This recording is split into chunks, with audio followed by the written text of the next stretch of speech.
কোনো যুবক যুবতী যখন প্রেমে পড়ে না? সবাই আল্লাহর ওলি আছে না? প্রেমে পড়ে না নাকি?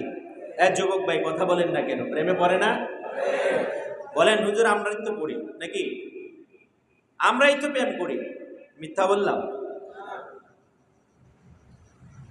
তো দেখবেন যখন কোনো প্রেমিকের সামনে প্রেমিকার কথা আলোচনা করে শুনতে খুব ভালো লাগে, ঠিক কিনা বলেন?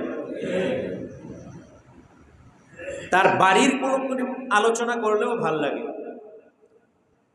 তার বাড়ির ফ্যামিলির কারো কথা আলোচনা করলেও ভালো লাগে, কারণ এটা হলো প্রেমের সম্পর্ক। কিসের? প্রেমের। এটা তো অস্থায়ী একটা প্রেম। আমি তাকে ভালোবাসি, সে আমাকে ভালো নাও বাসতে পারে। আমি তাকে ভালোবাসি, তাকে আমি বিয়ে নাও করতে পারি, সে আমাকে বিয়ে নাও করতে পারে, ঠিক কিনা বলেন? অস্থায়ী একটা প্রেম। কিন্তু বিশ্বনবীকে ভালোবাসা এটা আমার আপনার কর্তব্য। আমি বিশ্বনবীকে ভালোবাসি, বিশ্বনবীও আমাকে ভালোবাসেন। এই জন্য ভালোবাসার মানুষের কথা শুনতে ভালো লাগে।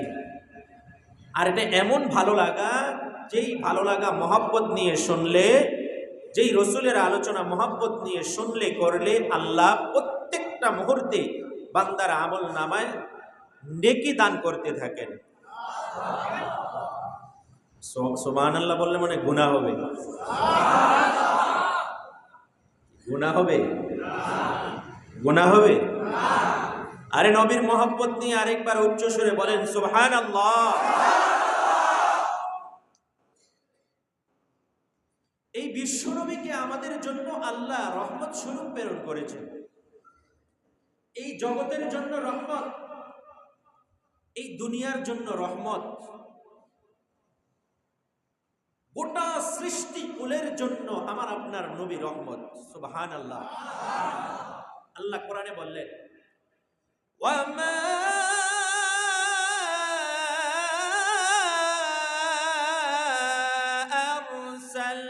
আরসালনাকা ইল্লা রাহমাতাল লিল আলামিন।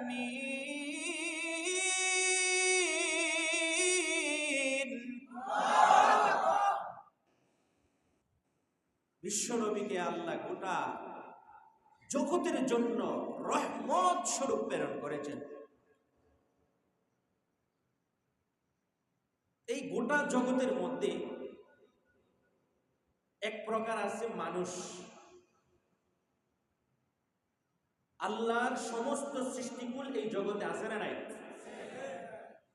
গর্তের পিপিলিকা থেকে নিয়ে সমুদ্রের মাছ পর্যন্ত, গাছপালা, তরুলতা, বৃক্ষাদি যা কিছু আছে, পাহাড় পর্বত, সবকিছুই জগতে আছে।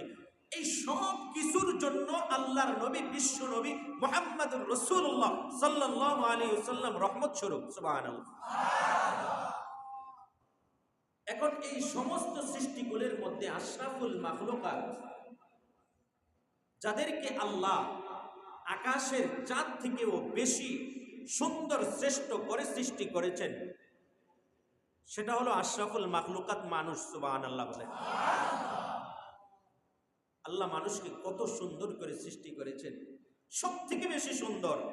এর উপরে সৃষ্টির মধ্যে আর কোনো সৌন্দর্য নাই। আল্লাহ এই জন্য কোরআনে বলেন লাকাদ খালাকনাল ইনসানা ফি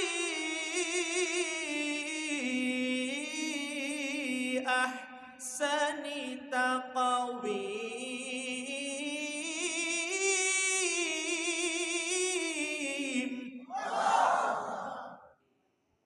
আকাশের চাঁদ, তোমরা যে চাঁদকে অনেক সুন্দর দেখো, যে চাঁদের মায়ায়, চাঁদের প্রেমে তোমরা পড়ে যাও, সেই চাঁদ থেকেও আরো সুন্দর, আরো শ্রেষ্ঠ করে আমি মানুষ তোমাদেরকে সৃষ্টি করেছি। সুবহানাল্লাহ।